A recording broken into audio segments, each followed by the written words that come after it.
Number 5. Candace Hiltz. In August 2006, the Hiltz family of Copper Gulch, Colorado had their dog go missing. The family lived out in the country, so they thought that a mountain lion may have gotten it. Several days later, on August 15th, Dolores Hiltz ran out to do some errands, and she left her 17-year-old daughter, Candace Hiltz, home alone with Candace's daughter, who was a month shy of her first birthday. When Dolores returned home, she heard her granddaughter screaming, and then she found pools of blood in the house. She followed the blood, and under a bed, wrapped in a blanket, was the dead body of her daughter, Candace. She had been shot once in the face with a shotgun, 5 times in the back with a small caliber gun, and then shot once through the heart with a medium caliber gun. Thankfully, Candace's baby was unharmed. The police arrived at the house a short time later, but the way they handled the crime scene was fairly unusual. Notably, they didn't even tape off the house as a crime scene. The police searched the area around the family's house, and in the nearby woods they found the body of the missing dog. It had been tied to a tree and killed with a hatchet. After the police were finished with the crime scene, Candace's parents were shocked to see what they left behind, like the blanket that Candace had been wrapped in and even some bullet casings. Candace's family had to gather up that evidence themselves and bring it to the sheriff's office. The day after the murder, the police announced that they had a person of interest, Candace's older brother, James Hiltz. James had a history of mental illness, and at the time of the murder, he was missing. He was also suspected of breaking into a house and stealing some hatchets and flashlights. A manhunt was initiated, and 3 days after the murder, James was found living in the mountain area near Canyon City. However, he wasn't charged with the murder, and neither was anyone else. The case soon went cold, and for the next 10 years, a cloud of suspicion hung over James, and his family, who believes he is innocent, feared that any day he could have been charged with the murder. Then, in December 2016, the case took an unusual turn. A man named Rick Ratzlaff bought the contents of an abandoned storage unit for $50 in an auction at a storage facility outside of Canyon City. The unit had been rented by Lieutenant Detective Robert Dodd, but he fell behind on payments. In the unit, Ratzlaff found some rather alarming items. There was a manila envelope that said evidence on it, a hatchet, a rope, a bloody sock, and a green backpack that contained a bloody shirt. The hatchet and the rope was from the killing of the dog, and the sock and the shirt belonged to Candace. Why would a detective steal evidence pertaining to the murder of a 17-year-old single mother and hide it in a storage unit? Well, it may stem from an incident that happened 5 days before Candace was shot to death. An unnamed deputy with the sheriff's department went to the Hiltz home and interviewed Candace's mother about the whereabouts of her son James. Candace listened to the questioning, and she became very angry with the way the deputy was speaking, so she yelled at him. The deputy said that he could arrest her, so Candace held up her wrists and told the deputy that she had seen him taking envelopes from known drug dealers. This made the deputy angry, and he stormed out of the house. Days after the confrontation, the family's dog was killed, and then Candace was shot to death. Also, Candace was shot with 3 different guns, and the medical examiner said that she was probably shot simultaneously. The only way that she could have been shot in the face and in the back at the same time is if there was 2 shooters. And since Candace was shot with 3 different guns, it suggests that there was most likely 3 gunmen. After the discovery of the evidence in the storage unit, both Dodd and the sheriff of the county were put on paid administrative leave. Dodd resigned 112 days later, and in May 2017 he was charged with stealing the evidence. The Colorado Bureau of Investigation has since taken over the murder investigation of Candace Hiltz, and hopefully they will find the people responsible for her senseless murder. Number 4. Marie Bales. On the afternoon of May 30th, 1908, 6-year-old Marie Bales was walking home from school with a friend in North London, England. A few yards away from her house, Marie broke away from her friend, but sadly, she never made it home. The next afternoon, an attendant at the Elephant and Castle railway station noticed an extremely nervous man carrying a package wrapped in brown paper. The man walked into the washroom, and when he came back out, he no longer had the package. The attendant waited for the man to come back, and when he didn't, he decided to open the package. Inside the box, wrapped in a blanket, was the dead body of Marie Bales. Her throat had been slit. Her body was covered in dust and sand, as if she had been buried and then dug back up. 2 men were arrested for the murder, but the attendant said that neither of them were the nervous man who left the package in the washroom, so the 2 men were freed. Sadly, the nervous man has never been identified, and the oddity of the case has baffled police for over a century. Why would the killer bury the body, dig it back up, and then place it in a busy public area? One possible explanation is that the killer may have felt a slight pang of remorse about Marie's parents not finding the body, but why wrap it up and risk being seen? Unfortunately, there's a good chance that none of these questions will ever be answered, and the person who stole Marie Bales' life got away with it. Number 3. Alistair Wilson. At around 7:15 on the evening of November 28, 2004, 30-year-old Alistair Wilson was putting his 2 young sons to bed in the home that he shared with his wife in Nairn, Scotland. The family lived upstairs in a converted hotel that had an unused restaurant below it. The doorbell rang, and Alistair's wife, Veronica, went downstairs to answer the door. At the door was a clean-shaven man between the ages of 35 and 40 years old with a stocky build. He was wearing a baseball cap, a jacket, and dark pants. The man asked for Alistair by name, so Veronica went to fetch him, and Alistair came downstairs to talk to the man. Veronica couldn't hear what was being said, and after 2 or 3 minutes, Alistair came back upstairs. In his hand was a blue, green, or turquoise A4 envelope. When he got back upstairs, he didn't open the envelope. He talked to his wife for several minutes, and then, for reasons unknown, Alistair went back to the front door, and when he opened it, the man was still standing there. The man shot Alistair 3 times, twice in the head and once in the body, and then he ran down the street. Alistair was rushed to the hospital, but he died a short time later. About a month later, the gun used in the murder was found in a gutter. Both the gun and the ammunition were very old. The gun was a Heinel Schull Model 1 Schmeisser's patent handgun that was manufactured between 1920 and 1945 at the Schmeisser's factory in Germany. As for the ammunition, they were .25 caliber bullets made by Sellier and Bellet in the Czech Republic sometime between 1983 and 1993. What wasn't found at the crime scene was the envelope that the man gave to Alistair. The police have never made it public what Alistair spoke to his wife about after he spoke to his killer, but he may have referenced the envelope, and he might have known what was inside of it even without opening it. The police have never released any information about the possible contents of the envelope. There have been requests to make that information public because it may lead to an arrest, but the police have yet to do so. There has been several theories as to what was in the envelope and why Alistair was killed. One possibility is that Alistair was killed because of his job. He worked for the Bank of Scotland, and he may have seen some evidence of wrongdoing like fraud or embezzlement, and he was killed before he could expose it. Another theory is that Alistair was somehow involved in blackmail, and the envelope contained dirt on him, or it was money because he had dirt on someone else. But those are only rumors, and why Alistair Wilson was killed, and who killed him, is still a mystery. Number 2. Judy Smith. On April 9, 1997, 50-year-old Judy Smith and her husband, Jeffrey, went to Boston's Logan International Airport to catch a flight to Philadelphia because Jeffrey had some conferences to attend over the following week. When they got to the airport, Judy realized that she didn't bring any ID with her, so she needed to go home, but Jeffrey had an appointment in Philadelphia, so he boarded the plane.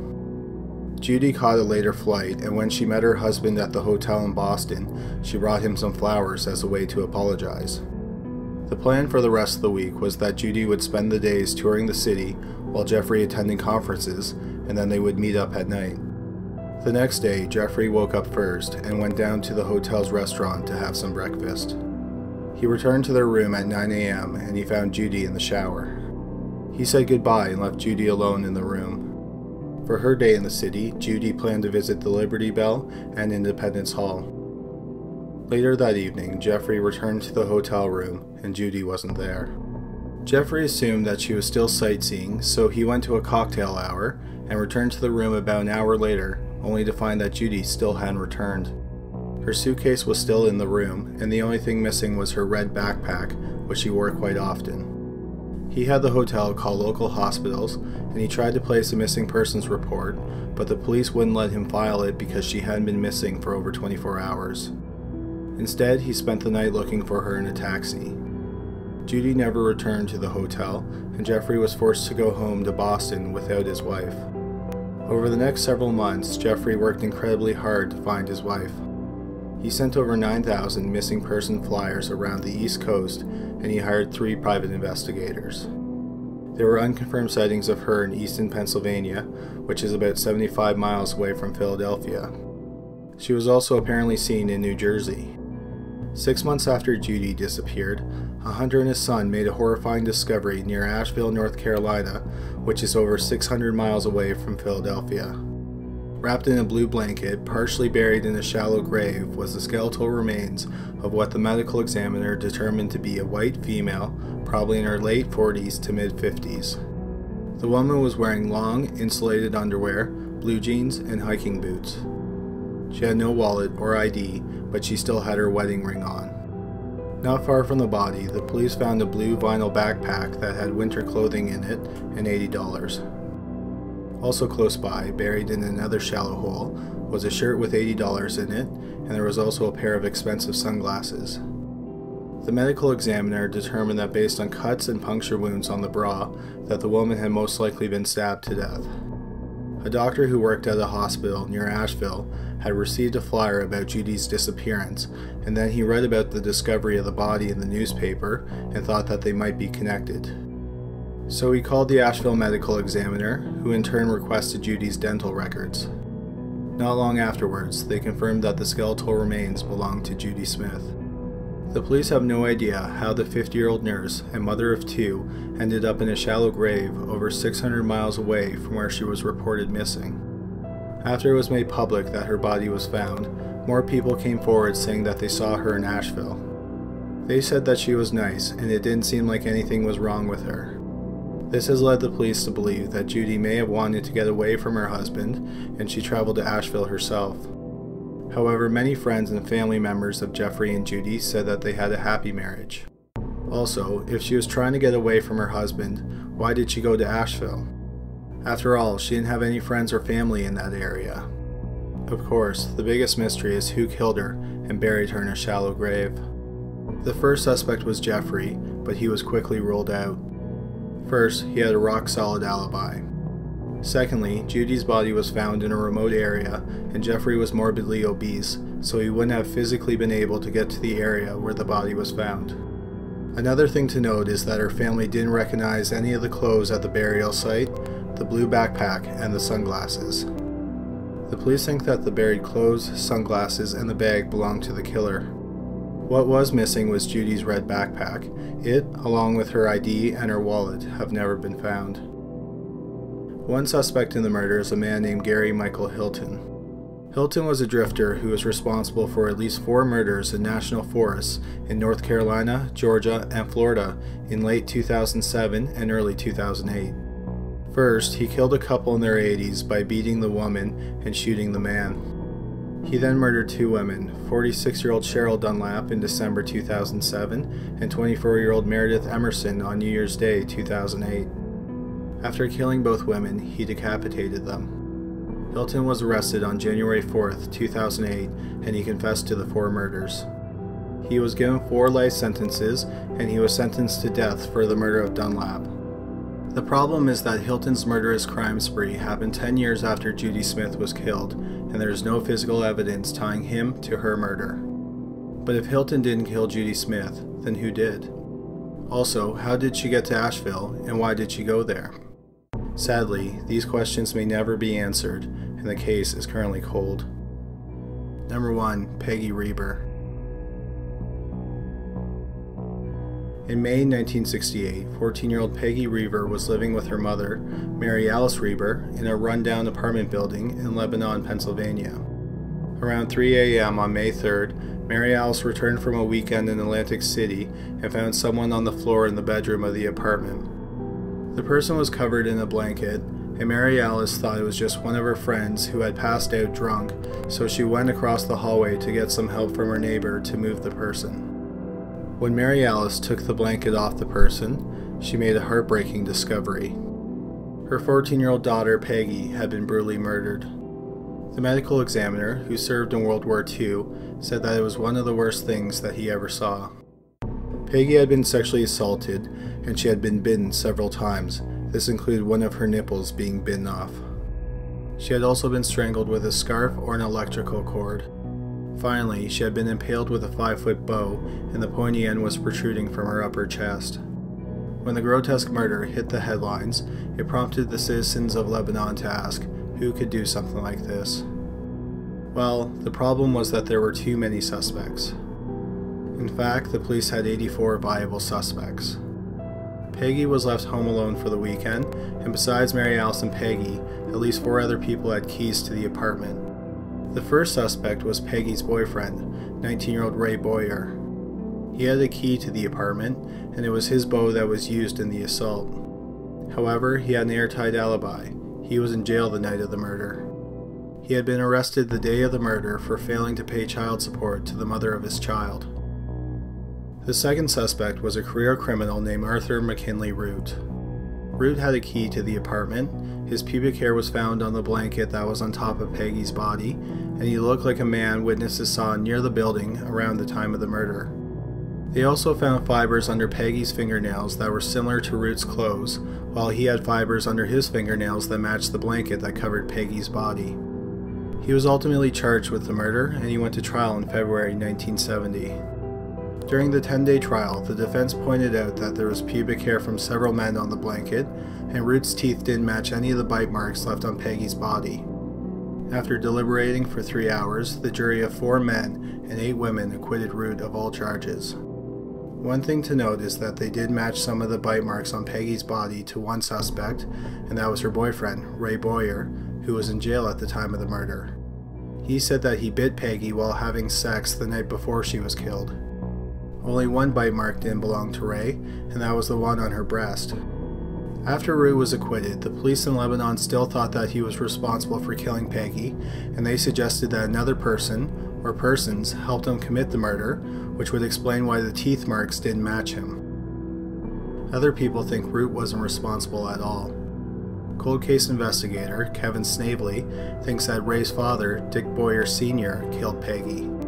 Dick Sr. lived next door to Peggy with his son, 21-year-old Dick Jr., and Dick Jr.'s girlfriend, Peggy Reber, who was Peggy's twin sister. Kathy had just given birth a few weeks before the murder, and Dick Jr. and Kathy moved out the day before Peggy was killed. Dick Jr. and Kathy were the last 2 people who had keys to Peggy's apartment, meaning Dick Sr. also had access to the key. Dick Sr. never had his teeth compared to the bite marks because he had a solid alibi. He was at work the night of the murder. He had a punch time card, and his co-workers confirmed that he was at work that night. In 2006, Kevin Snavely shared his belief that Dick Boyer Sr. was the killer with a writer named Michelle Gooden, who had been working on a book about the murder for 9 years. Gooden was interviewed a year later by the Lebanon Daily News, and she said that the killer was alive and he was still living in Lebanon. This led to Snavely being fired for leaking the information, and then Snavely sued the county. In his lawsuit, he said that the real reason that he was fired was to stop his investigation into Peggy's murder because of what he discovered. He said that District Attorney David Arnold didn't want him investigating Dick Sr. because Dick's son and Peggy's former boyfriend, Ray Boyer, had an affair with Arnold's wife. When Ray Boyer was asked about the affair, he confirmed it, but he said that his father was innocent because he was at work when the murder happened. Unfortunately, all the evidence from the case was destroyed during Hurricane Agnes in June 1972, so the murder of Peggy Reber may never be solved. Thanks a lot for watching this week's video. Hopefully you enjoyed it. If you did, please give us a thumbs up and subscribe. Of course, thanks to everyone who already does subscribe. If you're interested, you can also follow us on Facebook, Twitter, and Pinterest. The links are in the information section. But that's all for this week. Thanks again for watching.